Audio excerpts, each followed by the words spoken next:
حضرت علی کرم اللہ وجہ، اگر نسلوں میں سرداری چاہتے ہو تو کھلانے والی سوچ رکھو، کھانے والی سوچ نہ رکھنا، ورنہ غلامی عادت بن جائے گی۔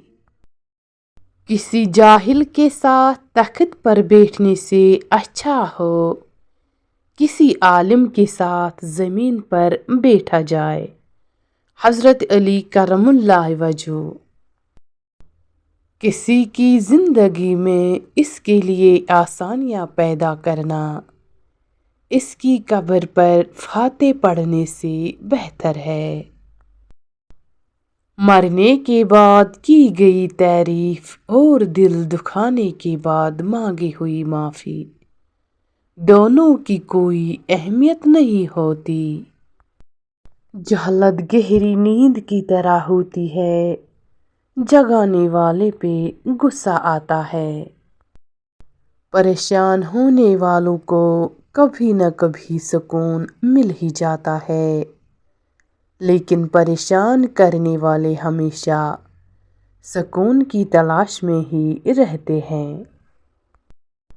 حالات دیکھ کر ساتھ چھوڑنے والوں یاد رکھنا، وہ مقدر لکھتا بھی ہے اور بدلتا بھی ہے۔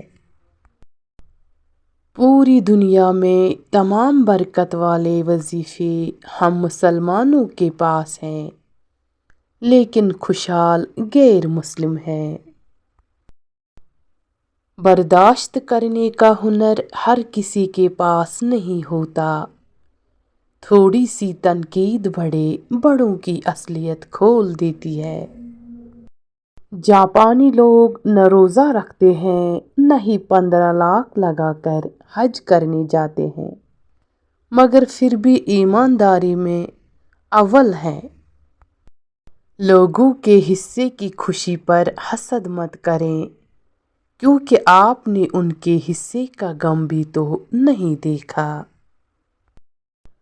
کچھ لوگوں کی فطرت پرندوں کی طرح ہوتی ہے، جہاں دانہ وہیں ٹھکانہ۔ کوشش کریں رشتوں میں مخلص رہیں۔ وقت گہرے سمندر میں گرا ہوا موتی ہے، جس کا دوبارہ ملنا ناممکن ہے۔ اپنے حوصلوں کی پرواز اونچی رکھو، ایک دن مکان بھی بن جائے گا اور مقام بھی بن جائے گا۔ کسی کا برتن خالی ہو تو یہ مت سمجھنا کہ مانگنے چلا آیا ہے، یہ بھی تو ہو سکتا ہے کہ وہ سب بانٹ کر آ رہا ہو۔ دولت پر کبھی تکبر مت کرنا، اگر حلال ہے تو حساب دینا پڑے گا اور اگر حرام ہے تو عذاب سہنا پڑے گا۔